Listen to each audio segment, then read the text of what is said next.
It is episode 104. Today we discuss build versus buy. I'm Michael Askins, architect and technologist, and this is the Technology Architecture Solution Engineering Show slash IT Pro Talk. We'll get to that in a second. But today, I just want to get, before we bring our guest in, our returning champion, Chris Seferlis, I wanted to give a quick disclaimer. We always have one at the end of the show where for IT Pro Talks, we put it at the beginning of the show. So we're going to kind of blend both worlds a little bit. So obviously, consult a professional. Anything we talk about today is for informational purposes. It's also for entertainment. Hopefully, we amuse you, but also consult a professional. There's things that we do that may not be compatible with your particular organization or your technology that you have at your organization. So reach out to us or reach out to your reps that service you and consult a professional before like flipping switches and turning stuff on. So that being said, as I mentioned, returning champion Chris Seferlis is in the studio with us today. How you doing, Chris? How are you, man? It's been quite the day, hasn't it? It's been busy for sure. Yeah, for sure. Yeah, we started off, just as kind of a tangent. We started today off with freezing rain and snow, winter weather advisory, and it's now 70 degrees. So welcome to southwestern Pennsylvania, right? Yeah, it sounds like fun. We went from we were supposed to ski last weekend, and it was supposed to rain 3 days in a row, followed by snow 2 days in a row. So we bailed on the trip, and then of course it was perfect weather for spring skiing. So we're going to try it again this weekend. So we'll see. Fingers crossed. Got to give it a go, right? Right. Hanging on to winter, man. Yep. I like it cold personally. When it gets warm, I get a little twitchy, but we'll make it work. Dive in. Let's get into this topic, right? So in some of our prep over the next couple shows that we have coming up, this was one topic that you brought up that we never really touched on much on the show. So it's kind of introducing our listening audience to our thoughts and concepts around build versus buy.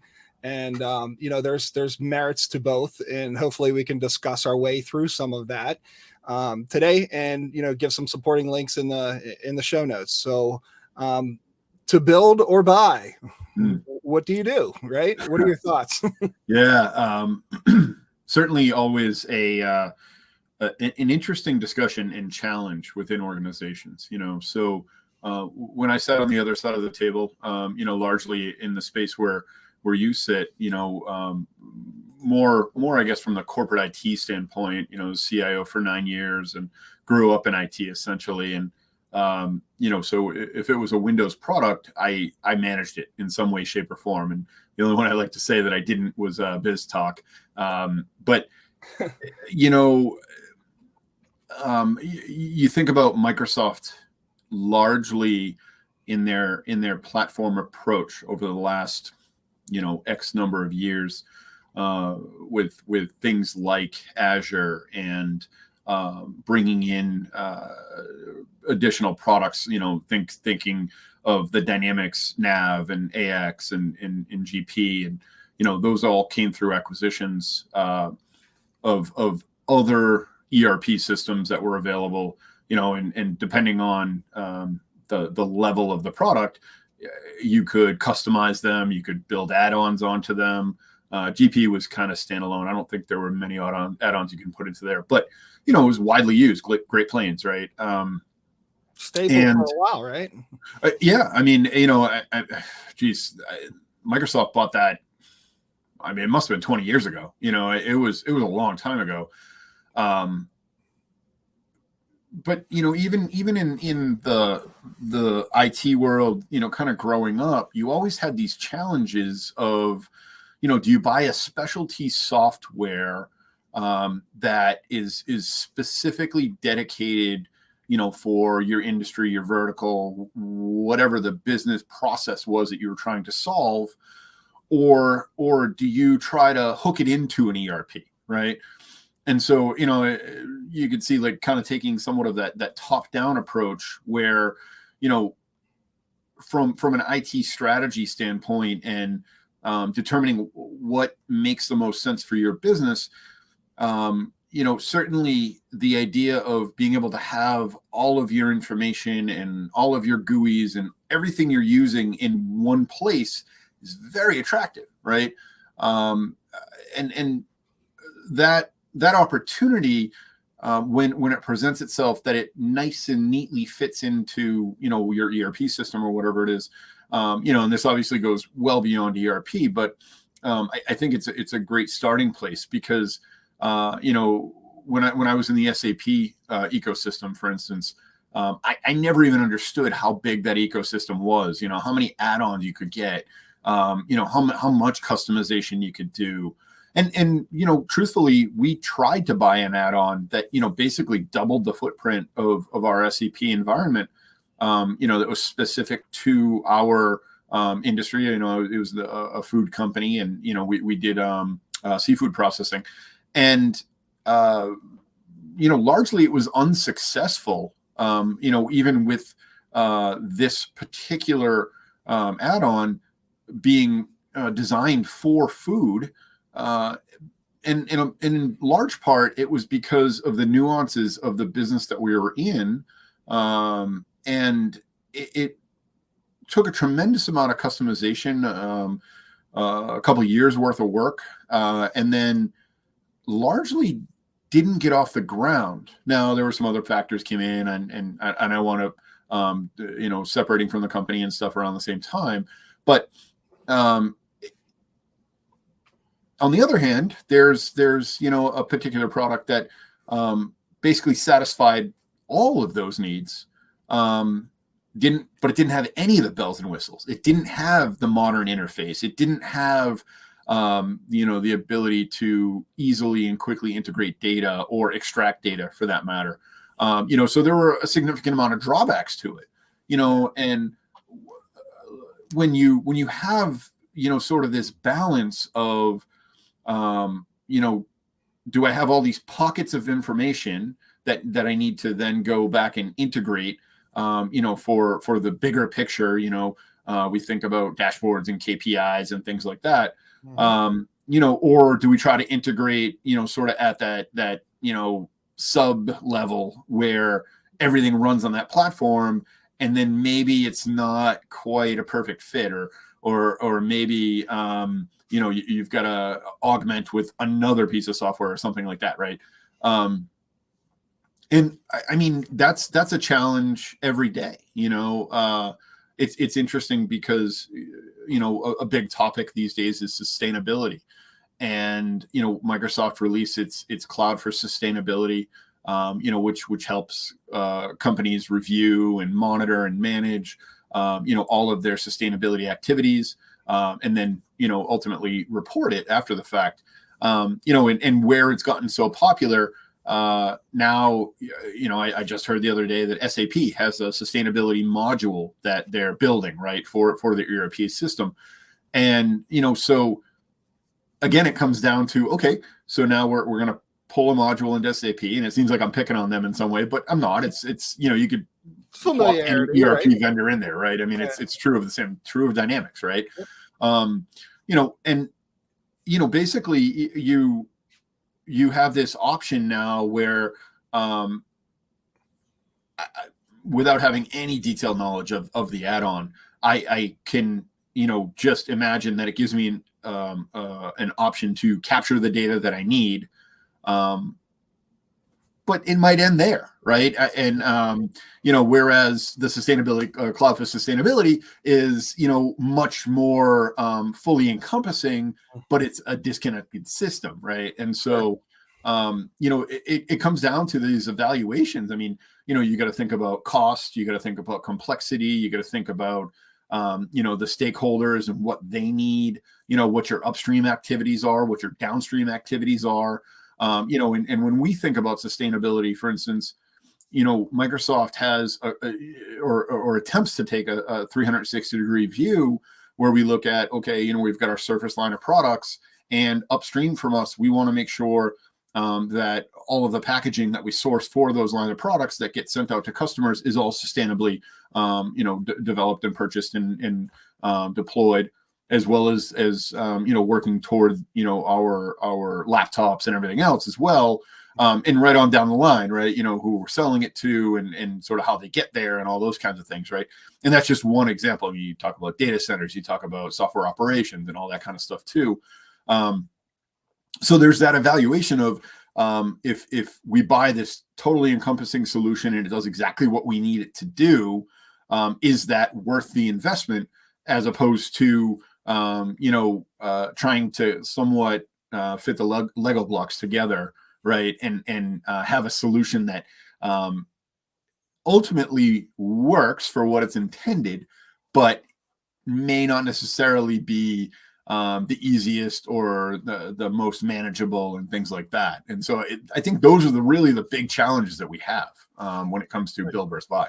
Totally agree. One of the things, I pull from my history in the past, one of the things that crops up a lot when you talk about integrations and like, I'm going to buy a package that satisfies my industry, or it's close to it with some, light manipulation, that integration potentially becomes a point of failure, right? Because you're at not just the risk of one vendor. If if it's a third party add-on, you're at the risk of two now, and making sure that they maintain compatibility as versions evolve over time. I mean, I'm sure you've seen it before, where you've integrated a particular bit of software, and then all of a sudden you find out that, oh, this version's not compatible with our old version, and we have to do the new light. This was huge when things started getting cloudified, right? We saw organizations stop supporting or providing reduced support for some of the on-premises solutions they provided, and because they wanted the SaaS model, they wanted that reoccurring revenue, right? So they've evolved their business. Yes, it's less of a footprint in your data center, but now how does that actually work, and how is it supportable, right? And you getting the same functionality? Right. So there are nuance with integrating into a buy solution, unless it's just it's everything you need in one little package. That's that's a whole different story. But from an enterprise perspective, there's going to be integrations with most major systems, right? At some capacity, way to get data in or out or report on it, right? Yeah. But I mean, to your point though, right? I had a customer approach me last year, and said, well, who do I talk to about BizTalk 2020? We're not ready to move it to a serverless architecture in the cloud. There isn't a next gen BizTalk server that's currently available that I'm aware of. Maybe there is, but it's outside of my purview if it is. And the idea of doing things on-prem is getting more and more difficult to support, whether it be from a sales standpoint, and even when you talk about the engineering groups, the product teams, and things like that. Everything is geared toward how does this run in Azure, and how how does it integrate with our partners outside of Microsoft, but want to run on the Azure cloud or in their own cloud system, and so. That's I think a big challenge unto itself. And like you say though, with those integrations now, going back to my purpose-built ERP around the seafood industry, that was written in FoxPro, and not only was it written in FoxPro, it was written in FoxPro, a version that was 2 revs old. That had been, shelved, I want to say in the late 90s, Yeah. And so, Microsoft supporting a driver for FoxPro, I think in like 2009, 2010, something like that. You know what I mean? Yeah. And so, they've started to migrate that to their own, SaaS offering and things like that. But they've still got a large number of customers that are running on the old client server model. And the idea of running that in Azure is pretty challenging, you talk about support for the system and, let alone any of the legacy pieces that are there, from a security standpoint, from a supportability standpoint, things like that. So, yeah, I mean, and the problem is that for that particular industry, it's one of the best options available at what's considered to be a reasonable price, and we're talking about, $500 for a user license per year. as opposed to like 4,000 to 5,000 per user. You know what I mean? For like an SAP or Microsoft or whatever. And my numbers might be a little dated. It's been a little while since I've had to look into that stuff, but pretty dramatic difference. And one could argue that the better solution was the less expensive one for what it was built for. Yeah, I mean, Fox Pro. Wow, that's a go back. That was a beast, my friend. For sure. So, like when we look at it, though, we mentioned about like support end of life, the SaaSification of things. There's an equal amount of things you can say about a build solution, right? There's just as many, I think, if not potentially more challenges with a build solution. And one of the use cases I shared with the show notes is chatbots. That's way organizations are interfacing with their people and their teams and their staff to try to stay engaged and handle IT tickets and work with their finance team to find out payroll and order laptops all programmatically, or even spin up VMs if you need to. And there's an organization that I've partnered with in the past called MoveWorks, or MoveWorks AI, and they provide a chatbot inside of Teams and Slack as well, any chat platform, but the two main ones in the space, right? And when you look at the mean time to deploy a build solution and even customizing it, using your taxonomy and all the uniqueness of your organization, that curve is significantly less than it is if you're to build a chatbot solution and build the integrations into your HR and your IT and your finance and your automation systems. I've seen organizations take 18 months and longer before it's even anywhere near meaningful. Now, I'm sure if you're a more simple organization, you can do that. The good thing is you have the option with Microsoft and Azure to do that if you want to. And you look at some of the chat features and some of the AI capabilities are just amazing, and MoveWorks capitalizes on that and uses your data to try to lessen that curve because that knowledge is baked into it. That's a case where build is not necessarily the fastest, most cost-effective thing to get all these developers doing stuff. And then you have to support it, maintain it, grow it, and keep the care and feed it. It's buy becomes the choice there. Where build becomes the choice is, in my mind, where you have a niche thing that you have skill sets in abundance and you can turn it over quick. Right. There's a gray area, and I kind of kept this out of the show notes. There's this gray area between buy and build. You're very aware of this gray area. It's the citizen developer, citizen report writer, where you're kind of build light, no code, low code kind of a mentality. And I think that's something that we need to roll into this conversation too as well. What are your thoughts around that space? Yeah, it's interesting, right? Because as you kind of think about all of those pockets of information, as we were talking about, right? I use the example of again with SAP, they rolled out Fiori. It was, I want to say probably 2014, 15 timeframe, somewhere around there.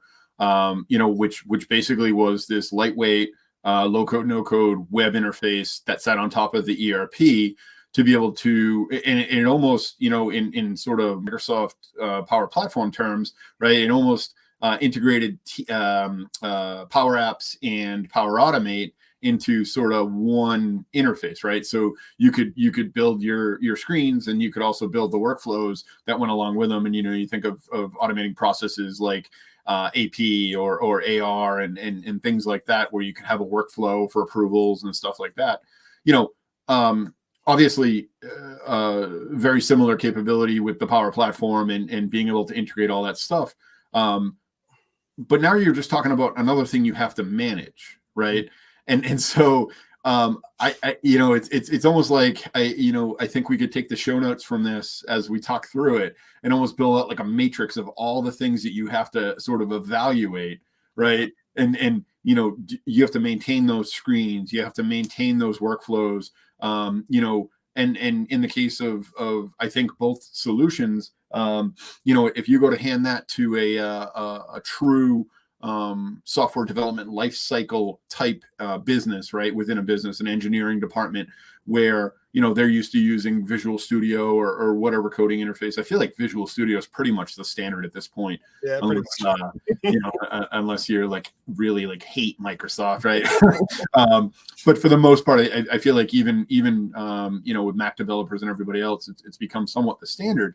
And really, you don't have that option when it comes to the low code, no code tools. And so, you could have a CTO or VP of engineering saying, and I've actually heard this from one in the past, is, that's not real development, and I can't put my signature behind that because, we don't have a true SDLC or a CI/CD process that follows the standards by which we've set for obvious reasons, right? I mean, if you're a software development house and you're building software, you need to have all those practices in place for good reason. Whereas with the low code, no code options, the challenge behind it is it's basically a rip and replace. We had a topic come up about Microsoft Planner the other day, right? And it's integrated into Teams. It's a great little tool for very, very basic project management / task management. Somewhat of a Scrum board in a way, but there's no redundancy behind it, right? So if you delete something from that planner, your planner board's gone. Even you click through those, yes, I understand, it's gone. Whereas like Jira, a competitor, along those lines, probably something a little heavier, more involved. They do have that ability to restore a planner board, or whatever they call it. And so those are all the considerations that you have to kind of take into account, is because it goes beyond just the functionality, and how you satisfy the requirements of the business. It goes into those other areas, the supportability and the long-term capability of the product, right? So definitely one of those things where it almost, you have to give it a matrix, you have to give it a scoring system to figure out what makes more sense. Yeah. And really, to your point though, the culture of the business, right? Is the culture of the business more of a DIY? Everybody's empowered to do what they need to do, to help the business be successful. Or is it more of a, we have these policies, procedures, standard practices that we're going to follow to a T. And so that's how we're going to satisfy the requirements here. Yeah, for sure. And, we saw Microsoft take, that action here in the past, 12 plus months to try to get the messaging out that, that space in between buy and build, that citizen area, right? It's not just for citizen developers and citizen report writers anymore. I mean, you can source control Power Apps, right? You can do things that can hand off to a developer, or you can create custom, functions inside of there to make it more robust than, I heard it be referred to once as, oh, the Power Platform's just access redone. I was like, no, it's the furthest thing from that. You must have been on a call with me. It's significantly different now, right? It's evolved to the point where the integration types that are there, even just from the RPA modules and like Power Automate, it's massive amounts of functionality built into it. You're not going to get that with your off-the-shelf package. Now there are competing products out there. There's competing low-code, no-code things, because that space in between is how businesses are satisfying the buy versus build, but the business needs something now kind of a mentality. Sure. And my question to you is are you seeing that as that segue solution in your talks for the last, year, 2 years? Are you seeing that as, oh, this is the path we want to go because it helps our organization? We don't want to choose buy because the licensing and everything's huge. We don't want to do build because the maintenance and, budgeting people versus budgeting licensing. Let's go in the middle here. Are you seeing where are you seeing the penny fall, if you will? Yeah. It's interesting. It's very mixed based on the type of organization that you're working with. And, what I've seen myself is that you've got customers who are big believers in the end-to-end capability of what Microsoft has to offer, right? I was having a conversation with a customer last week, and they said, well, we're a manufacturing company. We're not all that interested in looking at Dynamics for our manufacturing because we feel as though a few other vendors have a leg up, for lack of a better term. And what I wanted to remind that customer was that from a complete, and their direction is cloud. They're very much on-prem today, but they want to go cloud. And what I wanted to remind them was that first and foremost, we're talking about platform systems as opposed to products, right? Yeah. And so the Azure platform on the whole gives us the capability, for the most part, to neatly integrate products together to be able to build out that full strategy. So even if you decide to go with SAP as your ERP, you can put SAP in Azure, and so all of your data is, local to what you're doing. You have resources available that have native hooks to be able to get to that data. And so, when you think about, those sort of business areas where, you talk about, your data aspect of things, you talk about your software aspect of things, anything you need to host on infrastructure, and all of the different categories down the line. And then when you consider tying that into, now you have your Office Cloud with, Teams and Viva and all of the data that comes together into the graph from all of that. Plus, if you decide, okay, I'm going to save some money and use Dynamics CRM, except for I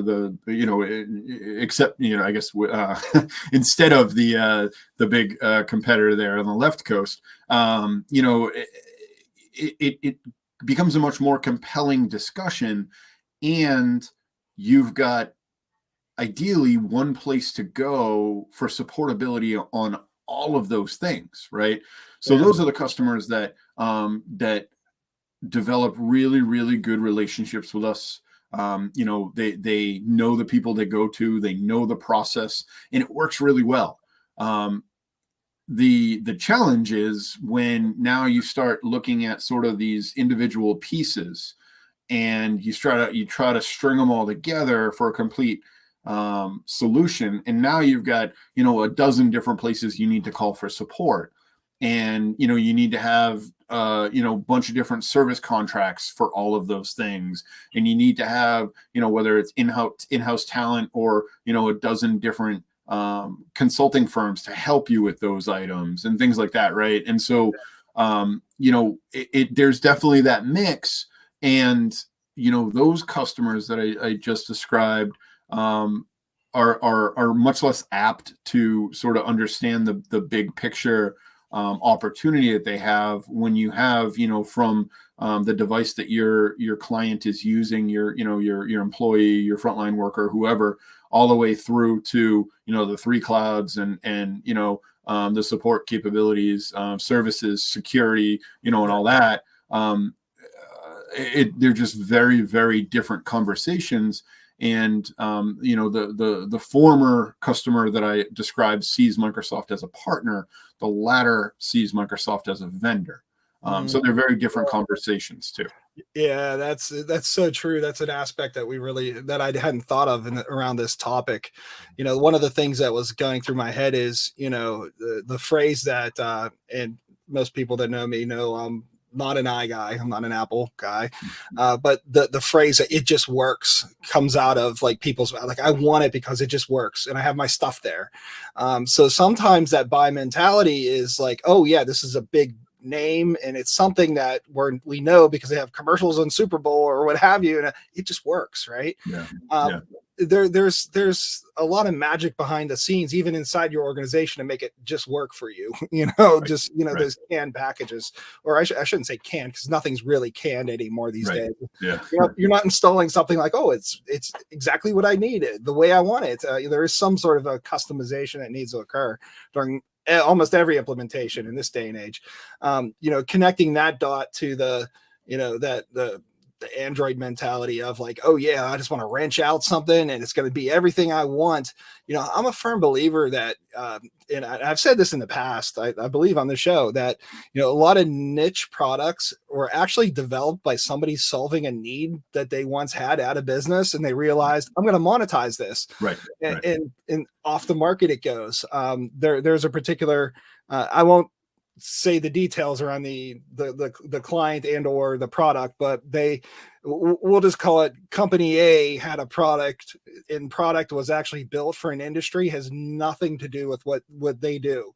But for some reason, somebody made the decision 20 years ago, I'm betting on price, that was the solution that's going to get put on the ground. And they just threw bodies at it for over a decade to try to make it to bend its will. That's kind of a moment where you're just like, let's make something for our organization. What business are we in again? Yeah, I know. Yeah.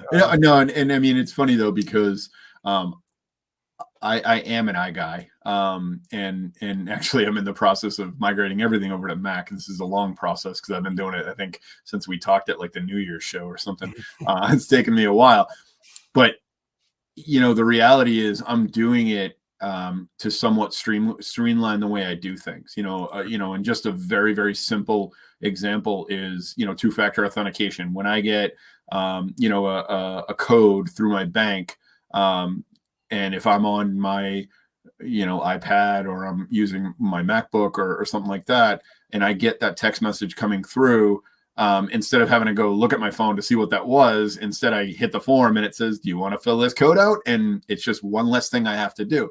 And so I do it just because it actually saves me time in that way to standardize on that kind of thing. And then of course I'll have a PC for work. But the reality is that it's just, how can I streamline what I'm doing for all the different things in my life? And as anybody who's listened to us before, they know I've got a lot of stuff going on. And so, I never rest. So it's kind of one of those things where I just have to do everything that I can to make things as efficient as possible for myself. And so that is very much that buy mentality versus build mentality. I wish, because I love the tinkering, right? I love and just one of the articles I posted on LinkedIn was about one of the retro gaming consoles done DIY with Raspberry Pi, right? I mean, those things are so fun. The idea of it but the time is just not there, so, and of course they sell the DIY kits for guys like me that just doesn't have the time to DIY, but you want to have the technology, right? Yeah, so for sure. Yeah. So I was in a similar, before I get, let me finish that off. I need storage, like massive amounts of storage, because I pump a lot of video and a lot of audio, right? Sure. And I need some of it close to me. So cloud isn't the option, right? It can be, obviously. I mean, we put a man on the moon. We can, edit video in the cloud for sure. But my tool set, my workflow, the way I have it set up, but what I'm working on, I need to have here in my on premises. So I built out this whole system. I had it like ready in the cart. And actually earlier this morning, I was like ready to hit that Amex, right? Then I'm like, build versus buys today. I'm going to hold off on that. I want to hear this out. But rolling to what you mentioned before about MFA. So I saw your message, the response to my tweet about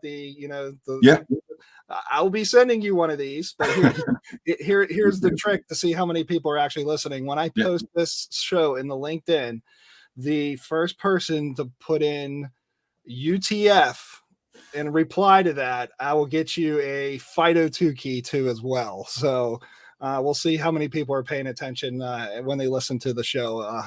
Yeah, I love it, man. Like, so it's funny because, going back to my IT days and CIO days, YubiKey's been around for a long time. And the challenge is getting everybody to be able to assimilate and be on the same page with some of that stuff. Yep. And that's where the biggest struggle has been over the years. Now I know, well, that's interesting. My team's just completely blew up, shut down, and restarting now. Not used to that happening. But I mean, for years it was kind of like, okay, what is the right solution there? And you've got the browser plugins and extensions and things like that. And yeah, I mean, that's kind of the holy grail of sorts to be able to get to the point where it's something that gets recognized. We're never going to get everybody, but if we can get 90%, it's going to be a great place. So yeah, I'll be curious to see how it works out. Yeah, along that line, one of the things you shouldn't be building is your own security defense perimeter. So yeah, that's great advice. Consult the pros on that. They figured it out, and there's a configuration for you. It's the thing that I find is like, there is obviously configuration. Like with this particular device, it doesn't have to be a US plugged in. It's like it has a USB near field, the whole thing, right? So like I can sit there and I can get a USB key and I could build it, but why? We know it's not hardened and secure. It's a solution that you need to. There's certain things you don't want to compromise on. You want to have best of breed. You want to have, like I use Authenticator app for Microsoft for things other than just for Microsoft. A lot of people don't know you can do that. Sure. You just bolt in and go, right? So I find it refreshing solutions that we rely on for our security, safety, well-being. In addition to our I can push a button and the machine's going to turn on. My updates are configured to come. You can build out your own solutions for that, and your IT guy may want to do that because it's cool to do. Because it's cool to do doesn't mean you do that in your enterprise or in your business, right? So just kind of re-emphasizing that. Yeah, adopting technology for the sake of technology. It generally doesn't work out that well for people. So I don't recommend it. And to that point, when you think of build versus buy, security. I mean, just security from a small business perspective, medium size, enterprise. You look at Microsoft security, they recently pledged to, spend $20 billion over the next 4 years on security and our posture and having that capability. Our industry solutions teams rolling out with, security specific managed services now, where you can actually leverage our DART team, which is, basically our security defense team, for security threat responses and things like that. And if you look at that bill and you see what it's going to cost you for a year of security monitoring, and just look at that and then look at what it would cost you if you were down for 3 days of business, how much revenue you would lose as a result, and what your costs would be. And, that equation gets pretty smart pretty fast. Yeah, especially when your data gets locked up and somebody's requiring a cryptocurrency to unlock it. It's not an ideal situation. No. And the other thing you think of is just think somebody asked me just last week. They're like, Microsoft Secure, like they were baffled that I was like, where have you been? Like their messaging has been pretty clear. Yep. But that's okay. Not everybody stays as connected as we do. And when we say, what do you want to secure? There's app security. There's security inside your data space. There's security at your endpoints. There's security in the cloud, on-prem. All that can be tied together. We can surface it in one nice pane of glass. I mean, it's severely robust. I guess that's I don't know how to emphasize how in depth I talk all the time about security in depth. You want to have multiple layers. I mean, we step over we trip over layers getting to layers with the amount of things that Microsoft has in the path of hardening users, right? And especially, one of the things that people are trying to exploit are users now in a different fashion. They might own their account and they know it's MFA, so they'll submit for that MFA request. An authenticator is going to fire off and they're like, oh, I'm at my PC, I must have something, hit approve, and all of a sudden you're like, oh, they got you now, right? So being meaningful and understanding is definitely the one thing we want to bring up. But yeah, again, just re-emphasizing, to talk to a pro and get that. That's one of the reasons why I put a disclaimer on the beginning of some of these shows when we start talking about topics. You want to talk to someone who's who's been down that path. At least they validate. There's smart people everywhere inside of organizations. Validate your smartness, because it'll help you when it's really hitting the wall, and you got your bases covered. Yeah. No, and what's interesting is, you brought up the company you work with there, for the chatbot building and things like that. And I mean, on numerous occasions, our team at the MTC, when they're giving a presentation on chatbots, I mean, it's a very popular topic. A lot of customers want to know, and you get all kinds of ways they want to look at it, right? IT service, HR, knowledge management, all kinds of stuff. And, it's interesting because there's a Boston-based firm called Ask HR that has a bot that they created for HR teams, and I've heard that recommended numerous times rather than having to go out and build your own chatbot, because they've got a lot of those HR challenges solved. And dollars for donuts, it's probably going to be more expensive to buy the solution. But, when you think about all the other things that we've talked about, supportability and the build process, how long it takes, are you getting all the business requirements? Are you satisfying everything? When you've got a solution that's very much available and it's going to cover 90% of what you need to cover. And then I'm sure they have some options for, extending that, expanding it, adding more capabilities.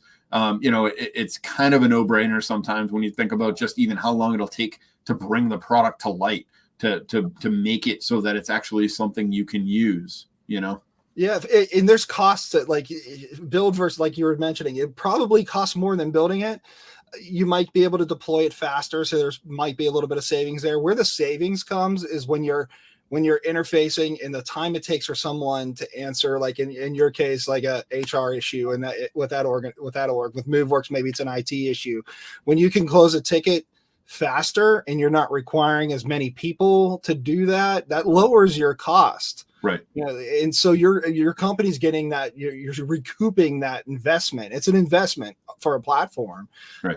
So yeah, I definitely agree. Well, and the other piece too is what is the best use of the person's time who would normally field those questions. Yep. And you put a SharePoint site up, you put a bunch of documents up there, and they get you part of the way for sure. But the reality is that it only gets you part of the way, and they've made chatbots smarter and smarter for a reason, to help with that process, to help you get through, not to mention all the opportunities for, translation, language processing, speech to text, all those kinds of things too. So it's just, it really comes down to what it is that you're trying to do. It's funny because, I think I've taken both sides. I definitely straddle the fence, and it really becomes just a case by case basis where you determine what's going to make the most sense for your business. But be smart, right? And definitely take some of those things into consideration when you're evaluating what the better way for your business to go is. Yeah, I couldn't agree more. One of the things I want to hit on in that realm is why is the biggest question, right? But the other question is why not? I mean, you can ask, why should I build this, or why should I buy this? But then you always have to take that other side. Like if you're predisposed to lean one way or the other, you have to say, why not, the other way? Because that'll give you a more informed opinion on what needs to be done, especially based upon what your org does. Right. Anything else you want to bring up or touch on with build versus buy? I know we covered it at the the business level. We dipped into a little tech stuff here and there. Is there any other areas you want to bring up? No, I mean, I guess, if I could reiterate even just the simplicity of having that ecosystem being all inclusive, what that does, whether from a business standpoint or, a technology IT standpoint, take a really good, long, hard look at that, right? Look, there's a reason MS Office is so popular, right? And all the accompanying services. There is no competition for it. You've got one-offs that might be better in a specific area and things like that. but you still have to factor in, okay, what am I giving up by going to this alternate solution? Yeah. And I think that I've seen far too many cases of CIOs puffing out their chest because they broke the mold and they went to that other Office productivity suite. And in a way, it almost breaks people's brains, because it's just so different. It doesn't have the same capabilities, and then you wind up getting shadow IT and everything else. So, I think that the financial aspects can't be the end all be all decision point that you're basing your decision on, I guess. Yeah. Yeah, I think one of my final comments will be, just because you've done it one way doesn't mean that you need to keep doing it that way. Sure. Or the opposite, right? We've done it that way and it works. Let's keep doing it that way. So be introspective to not just yourself, but how your team works, how your business works, and you'll truly find a good answer. Whether it's right or wrong. Platform, like as you mentioned, and I'm glad you echoed that multiple times, the platform is important. And the one thing that, I've always applauded Microsoft for is, like, we give you a platform that you can take it as is, or you can make it more than what it is, and, as long as you do it in a supportable manner, we're here for you along the journey and help you get there. Right. Look at some of the, AI builders that are inside of Power Apps. You can go in there and click, click, click, bang, you got some AI in your org already. Or you can go and do full blown, build out a complete robust AI solution. So it's as little or as much as you want, and there's stuff in between. Like we mentioned, there's build, there's buy, and there's that gray area in the middle there that we can, do a little bit of both. And we call it augment. I don't know, it's like, yeah. But I mean, that's just it, right? Is you do have that opportunity there, and when you think about sort of the challenges that you're going to face if it's something that maybe isn't supported. I mean, look, a lot of people have made a lot of money extending what's already capable in Microsoft products, and so it's definitely something to consider. Yep, absolutely. Well, on that note, thank you again so much. Great topic, great conversation as usual. I know we have a bunch stacked up here coming up in the next several weeks. So we appreciate you coming. Listeners, we appreciate you as listeners. This makes it the video. We're going to appreciate you as a viewer. Do both. Listen to us and watch us. We'll take the thumbs ups and the likes. Remember, when this gets posted to LinkedIn, U2F, put that in there. I'll get you a Fido 2, get that off to you. And we appreciate you listening and watching. Until next time. Thank you all. Thanks, guys.